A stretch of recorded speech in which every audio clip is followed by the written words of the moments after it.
If we were trying to design a social system that inhibited the development of romance, coarsened young people's attitudes towards others, and facilitated date rape, the hookup culture couldn't be more perfect.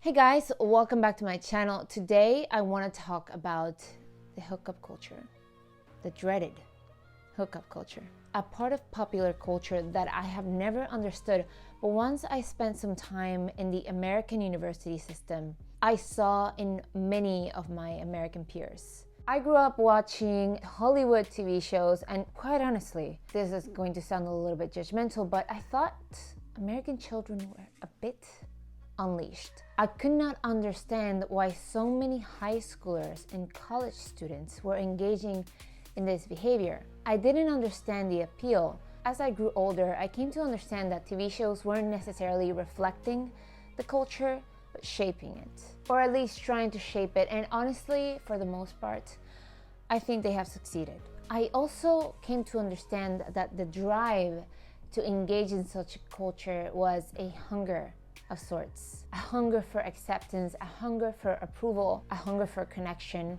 and to reclaim something that had been lost. Hookup culture became totally normalized, and if you weren't engaging in it, you were an outcast. Now, thankfully for me, I felt already I was on the outside looking in because I was an international student in the United States, and most of my friend group was also international.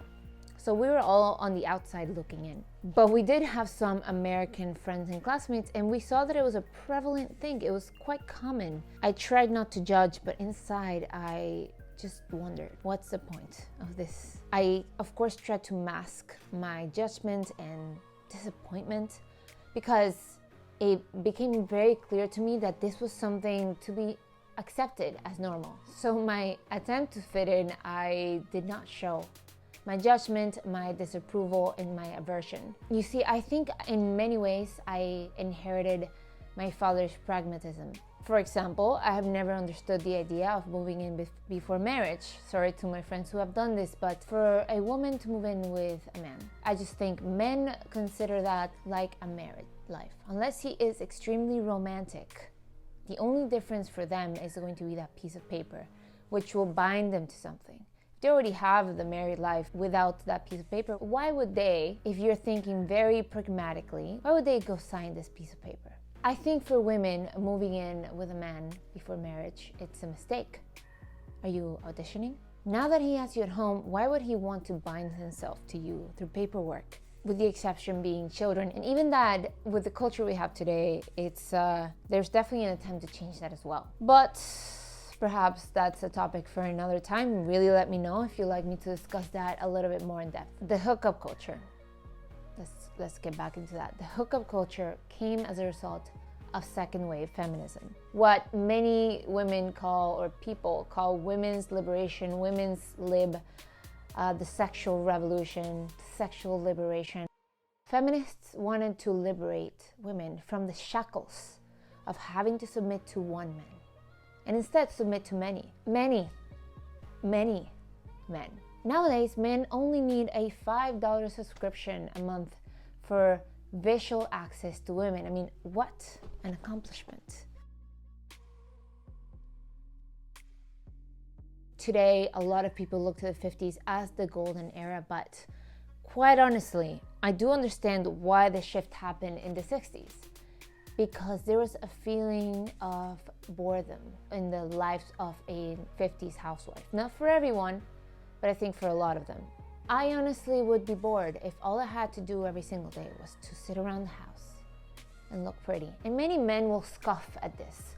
But really, if you think back in time, women have not always just done nothing with their time. They have been farmers.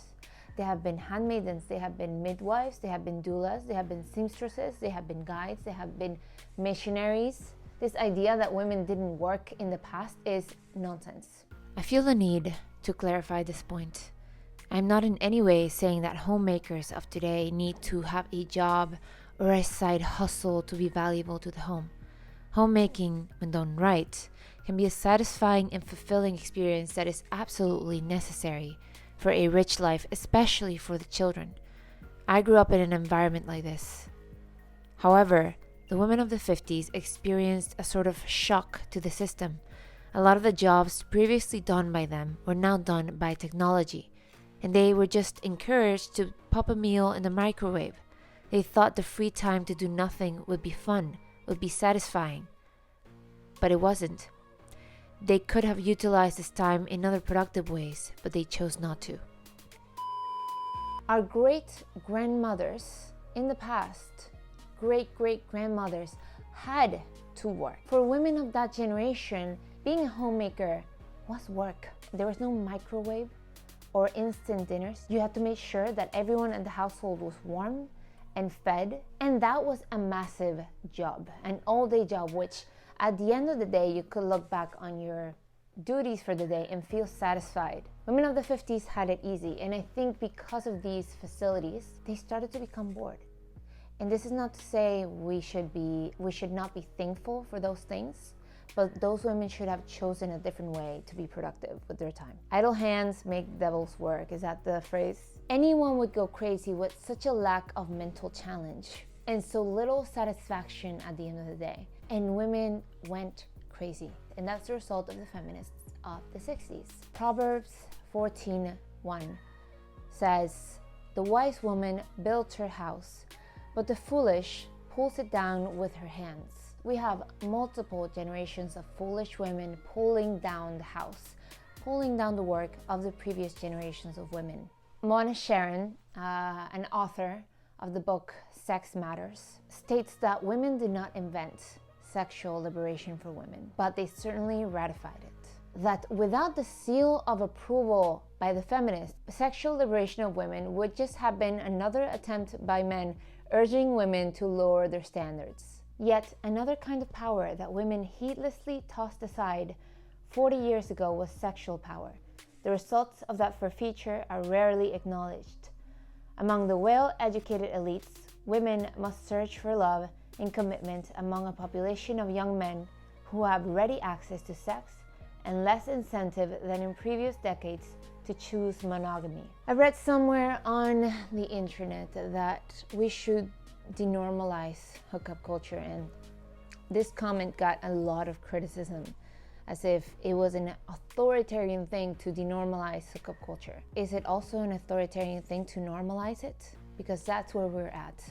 And yes, we do need to denormalize hookup culture. It is not good for society, and I don't care if you call me an authoritarian for saying that. There must be, I believe, a moral order, a base that we all agree with when it comes to values. Cheers, you guys. I'll see you next time. Please let me know what you think, and if you want to watch more of my content, click on one of these videos, either on this side or this side, not sure. We'll see you next time.